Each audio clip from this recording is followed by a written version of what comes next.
Hello everyone, this is Asutosh Tripathi, and today we will discuss History Chapter 1, that is when, where, and how. In this chapter, we will discuss about the introduction, periodization of history, sources of studying modern history, literary sources, which are further classified into the official records, indigenous literary sources, and other sources, and at last we will discuss about the conclusion. So, history is like a story.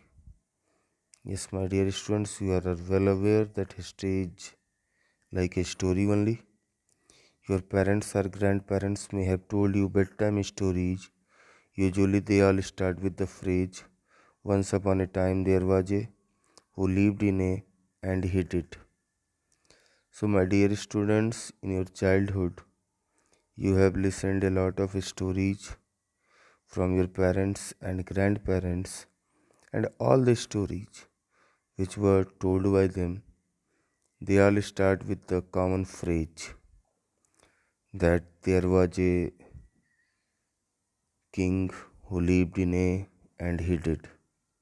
Similarly, history cannot be understood without understanding the happenings of the past in their chronological order. So, if one want to understand about the history, he can't know the history of that area without knowing the events which happened over there in a chronological order. Yes, chronological is a new word. Chronological means events which occurred in the sequence wise.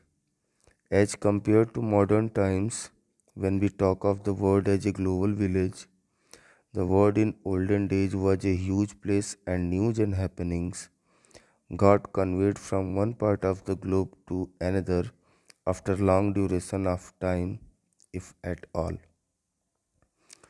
Yes, if we will talk about the modern world, it is very small.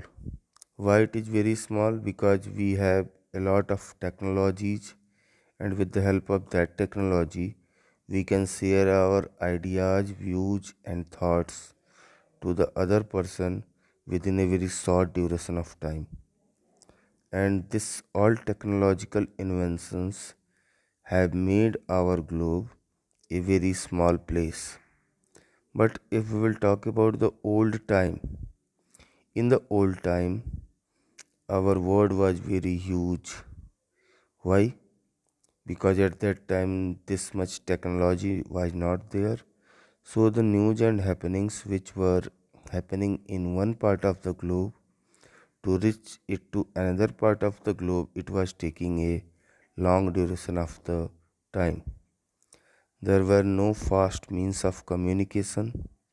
Physical movement took time, and language was a great barrier. So, like today's, at that time, there was not any fast means of the communication, and people have to move from one place to the other place either on the beast of the burden or by their foot. And this physical movement was taking a very long time. And one more difficulty was there, that was of the language, because at that time on different places different varieties of dialects. Dialects means local languages were spoken, so it was also a barrier. That is why the growth of the development did not occur uniformly across the world. And this is the main reason that growth and development didn't occur same in the all part of the world. Some areas of the world were more developed, some areas were less developed. To understand the evolution of the societies across the world or a part of the world, it is important to understand them in the realms of how, when, and where. If we want to know about the societies of the different parts of the world, for that purpose, we have to understand that all things in the three basic concepts. That is how, means how it happened, when it happened, and where it happened.